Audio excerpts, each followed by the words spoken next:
Di video sebelumnya, teman sains pernah membahas tentang kepunahan harimau Jawa puluhan tahun silam. Diketahui, harimau Jawa adalah karnivora terbesar di Pulau Jawa saat itu.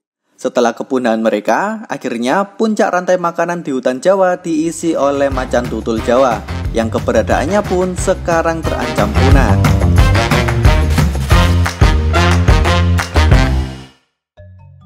Hai, selamat datang di Teman Sains. Salah satu spesies satwa endemik Indonesia yang terancam punah adalah macan tutul Jawa. Saat ini bisa dikatakan macan tutul Jawa merupakan karnivora terbesar di Pulau Jawa setelah harimau Jawa yang telah dinyatakan punah dan menjadikan ia kucing besar satu-satunya yang hidup di Jawa. Celakanya, Pulau Jawa merupakan pulau yang penduduknya terpadat di Indonesia. Seiring semakin padatnya populasi penduduk di Pulau Jawa, maka hilangnya habitat merupakan ancaman nyata dan utama bagi kucing besar ini. Lalu, bagaimana nasib macan tutul Jawa saat ini?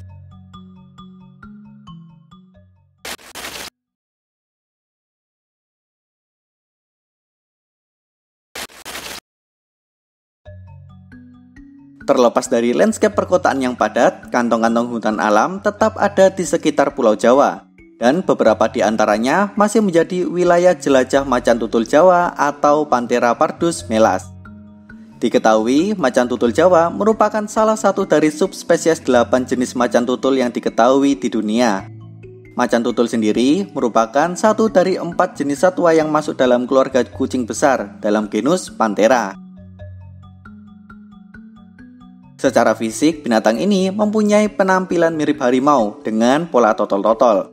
Macan tutul kadang juga disebut sebagai harimau dahan karena hewan karnivora ini mempunyai kemampuan untuk memanjat pohon dengan sangat baik. Saat pertama kali ditemukan oleh peneliti, mereka menganggap jika predator ini adalah jenis hibrida dari harimau dan singa. Atas alasan tersebut, kemudian menjadikan macan tutul dikenal sebagai leopard di Eropa. Pada umumnya, spesies macan tutul mempunyai fisik yang tangguh dan bentuk tubuh mirip harimau serta singa.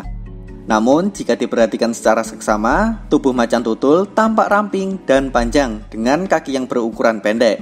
Bagian ekornya juga terlihat cukup panjang. Ekor ini akan membantu ketika berada di atas pohon sebagai penjaga keseimbangan. Bagian kepala macan tutul juga sangat khas dengan konstruksi tengkorak besar dan luas. Meski memiliki kepala besar, namun telinganya kecil dengan bentuk yang bulat. Otot bagian rahangnya pun terlihat kokoh dan kuat. Rahang kuat ini akan membantu macan tutul untuk membawa buruannya naik ke atas pohon. Dibanding spesies kucing besar lainnya, macan tutul mempunyai kaki berukuran pendek. Namun, dengan ukuran kaki seperti itu, justru sangat membantu binatang ini dalam melakukan aktivitas sehari-hari, khususnya berburu mangsa, berlari, dan bahkan saat memanjat tebing curam. Kemudian, salah satu ciri khas macan tutul terletak di bagian wajahnya, yakni pada bagian alis yang umumnya ditumbuhi rambut panjang dan lebat. Rambut tersebut berfungsi sebagai pelindung mata, terutama ketika bergerak dalam semak-semak lebat. Pada bagian atas bibirnya juga terdapat bercak gelap dan juga mempunyai kumis panjang seperti keluarga kucing besar lainnya. Secara keseluruhan, tubuh macan tutul identik dengan adanya pola hitam pada bulunya. Akan tetapi, sebenarnya warna tubuhnya sangat dipengaruhi oleh adaptasi mereka terhadap lingkungan atau habitat. Populasi macan tutul yang hidup di kawasan terbuka seperti savana memiliki pola warna berbeda jika dibandingkan dengan populasi di hutan tertutup. Macan tutul yang hidup di area padang rumput cenderung mempunyai bulu dengan warna dasar kuning muda. Sedangkan spesies yang hidup di dalam hutan belantara umumnya memiliki bulu yang berwarna lebih gelap serta terdapat lebih banyak bercak hitam atau marking di tubuhnya. Marking atau pola hitam di tubuh macan tutul apabila diperhatikan lebih dekat tampak mempunyai bentuk dasar. Bentuk pola ini juga dipengaruhi oleh kondisi lingkungan. Misalnya, subspesies yang hidup di wilayah Afrika Selatan mempunyai marking berbentuk menyerupai persegi. Lalu, macan tutul atau leopard yang menghuni kawasan Afrika Timur dikenal memiliki marking berpola lingkaran. Sedangkan untuk macan tutul Jawa memiliki bulu berwarna kuning kecoklatan dengan bintik-bintik berwarna hitam yang berpola mirip bunga. Selain itu, ukuran dan kerapatan bercak di tubuh macan tutul juga berbeda-beda, terutama pada area kaki, dada, dan wajah. Kemudian pada bagian ujung ekor mereka juga terdapat pola berbentuk mirip cincin. Macan tutul Jawa sendiri bisa tumbuh hingga panjang 150 cm dan tinggi 90 cm. Namun, bila dibandingkan dengan subspesies macan tutul lainnya, jenis macan tutul Jawa memiliki ukuran paling kecil. Jika diingat-ingat, selain macan tutul, di Pulau Jawa juga mempunyai macan kumbang.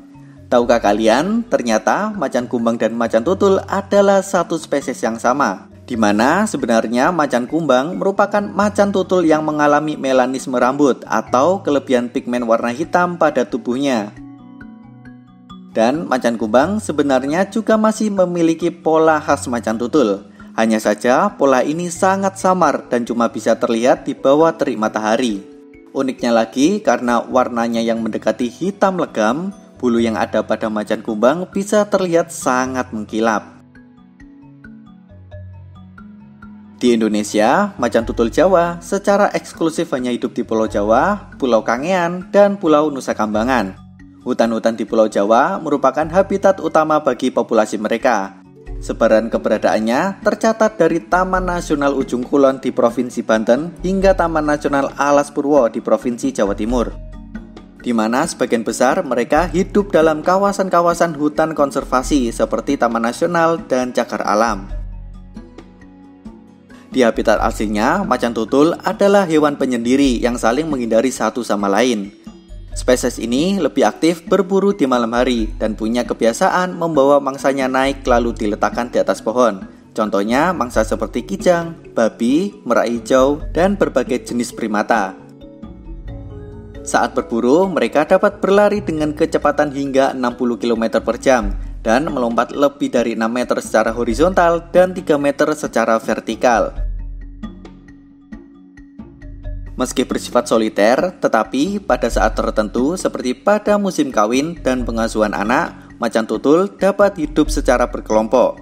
Macan tutul jantan akan berkelana mencari pasangan dalam teritorinya masing-masing. Tiap daerah tersebut ditandai dengan cakaran di batang kayu, urin, maupun kotorannya. Di kehidupan mereka, rata-rata macan tutul akan mencapai usia dewasa pada umur 3-4 tahun. Dan macan tutul betina sendiri umumnya bisa memiliki anak sekitar 2-6 ekor setiap kelahiran, dengan masa kehamilan kurang lebih 110 hari. Setelah itu, anak macan tutul akan tetap bersama induknya hingga berumur 18-24 bulan.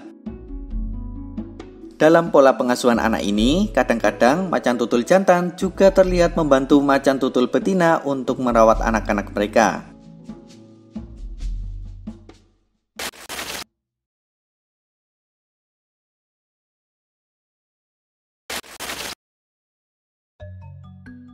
Macan tutul Jawa adalah salah satu kucing besar yang tersisa di Indonesia setelah harimau Sumatera, dan menjadi satu-satunya spesies macan tutul yang ada di Indonesia.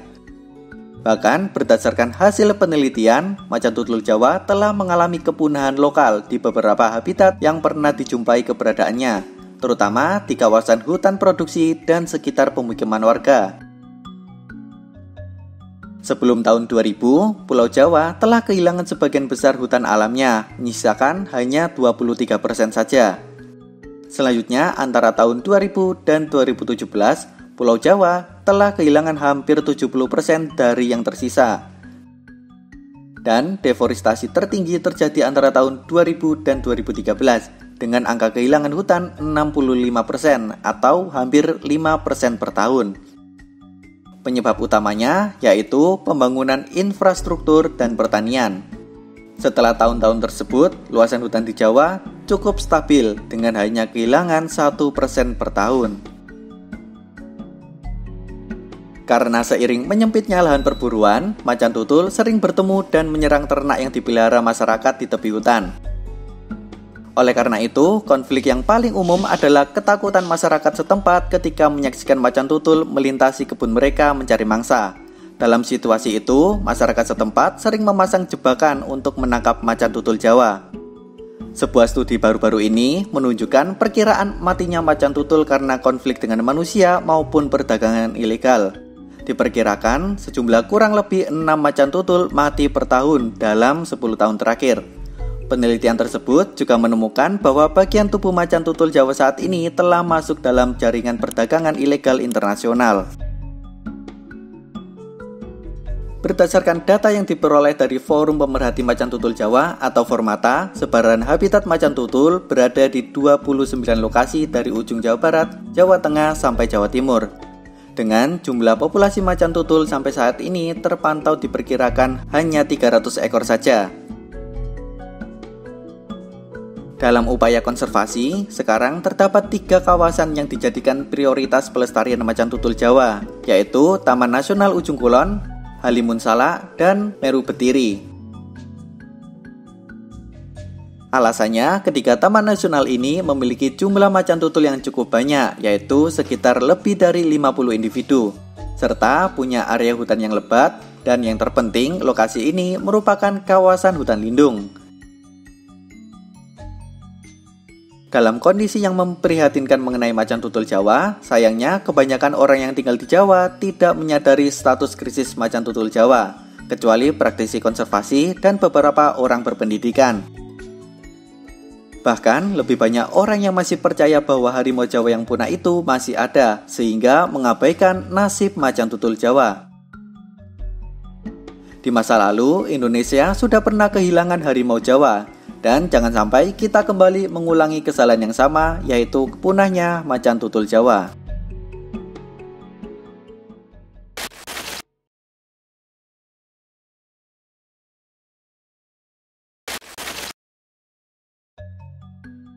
Ketika kita masih di Indonesia, tentu kepercayaan supranatural dan mitos masih sangat kental, dan termasuk macan tutul yang ikut terseret ke sana.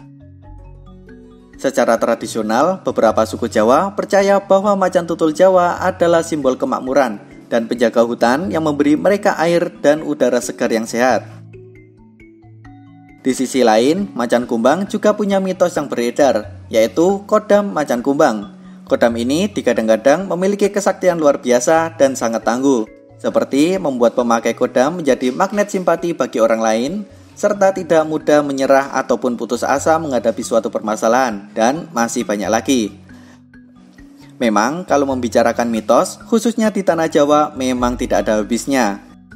Daripada kita pusing untuk mencari dan mempraktikkan mitos-mitos itu, lebih baik kita turut berkontribusi dalam strategi dan rencana aksi konservasi macan tutul Jawa yang berlangsung pada tahun 2016 sampai 2026. Melalui aturan yang dibuat oleh Menteri Lingkungan Hidup dan Kehutanan atau LHK.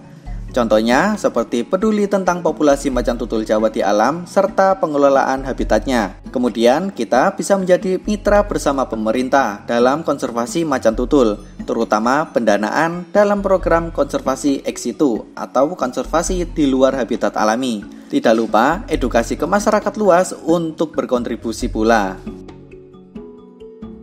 Hey, kalian ingin membahas apa di video selanjutnya? Tulis di kolom komentar ya, dan pastikan subscribe channel Teman Sains untuk update tiap minggunya. Sampai jumpa dan terima kasih.